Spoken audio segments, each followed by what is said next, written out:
Welcome back, Bladers, to another set of the week, and this time we're going to take a look at Power Play. And before we're going to move into the cards, I do want to say something about Power Play, and I finally got to play it this year with the people at level 99, and it was a fun game. It's a for those who don't know about Power Play, it's a storytelling role-playing game where in this one you have a role of a personnel role, which is the cards are going to be featured here, and they have a special power they can do. They have a motive of something that's happening in the story. In the case that we play, there was like a MacGuffin that we trying to chase down, and all went through all crazy places and things. Places can be changed. They have rules changing in the game, so it's completely crazy,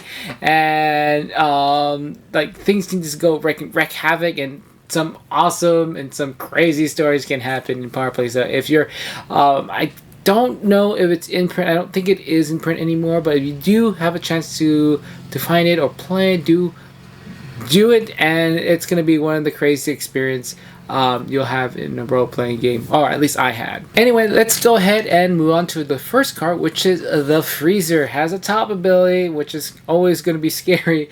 Whenever players would gain RP, they instead lose the amount of RP. When your turn begins, flip this card.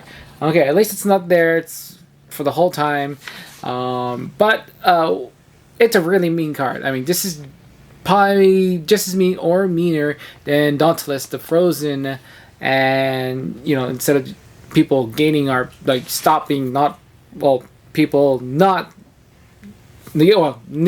any RP, all the RP is then reverted to negative RP there, so pretty mean. And the Operator is next.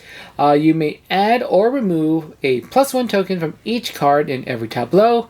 For each token you add or remove, gain 1 RP. This is a pretty neat card, especially going to play at the very end of the game, which you can get the most maximum RP you can by placing or removing these star tokens in there. I mean, if for a game with 5 players, I guess you can see a maximum 36 of cards. You can't take away or add anything to a face down card, but it's there, so I would say maximum 36 RP, but I wouldn't cut it. But what you're trying to do with this one is either remove star tokens from other players or put it on yours and trying to build an effect that way. Next card is the Tortured Soul. It has a play effect. Activate a play effect of another card in your tableau. This effect cannot be copied, just like any other copy effects. And it has a flip effect.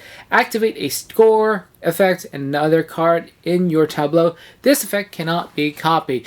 This is an amazing card. This is probably my favorite card in the set. It's kind of crazy. I just love just doing copy effects. Copy effects is probably one of the nice things because you can't really have duplicates in your deck. So anyway, for play effects, of course, unlike the copy effects, you can copy cards you can find in the core set. You can copy bigger, better effects. You can even play cards, do the play effects that can be found in this set as well. It's probably one of the few that actually have some synergy in the set.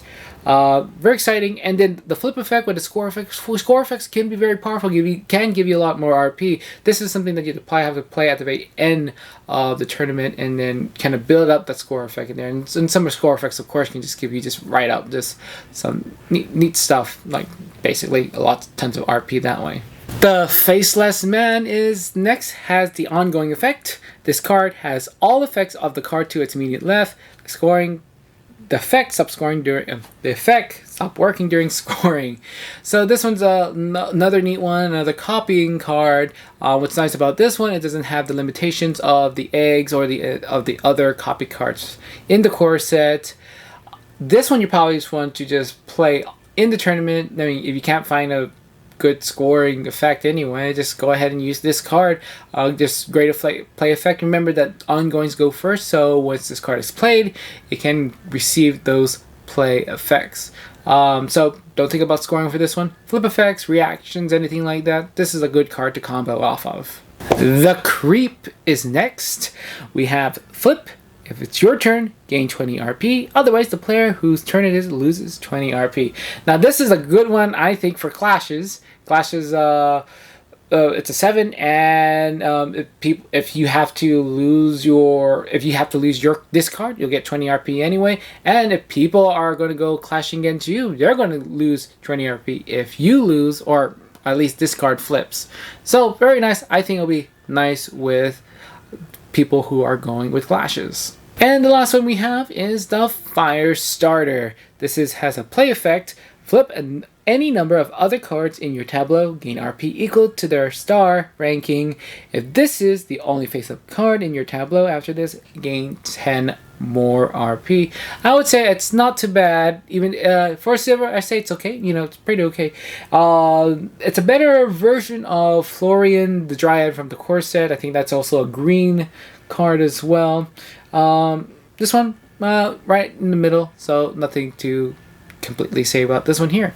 Anyway, moving on to synergy cards that within this set that can do very well to each other. The one I can think of right now is the Operator with the Tortured Soul. You play the Operator first, do the effects with the star tokens, and then you can play the Tortured Soul to even increase more or take away more the star tokens in there. Alright, versatility cards that I think works with the core set. Again, with the Operator, I think, Tortured Soul and the Operator are probably my favorite cards in the set.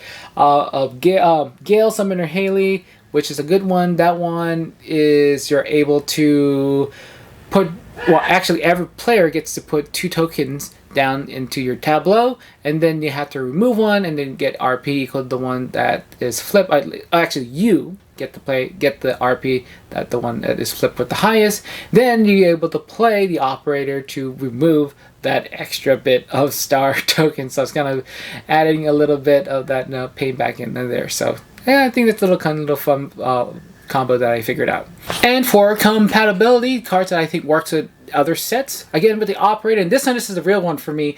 The sports set is a great one to do because they will specifically ask for a specific star ranking, so you can add stars onto cards and trying to make it so that these cards can align themselves and have their maximum effect in there. So really cool thing you can do. This is going to be a shiny card for this specific set. And then for the Faceless Man, again, you can copy anyone, but I think the coolest thing you can do is probably trying to do something like Millennium Masters, where you have to get it's a promo card already, so you can probably find a way to really increase their star rankings and really rank on those really awesome effects if you're able to get all those star rankings up there into the stratosphere. Alright, so that was Power Play, a really cool set. It's a really cool RPG as well. Go ahead and if you have any thoughts and comments about that, I'd like to hear about them down below. Anyway, so that takes care of another set for this week. Until next time, see you later, Bladers.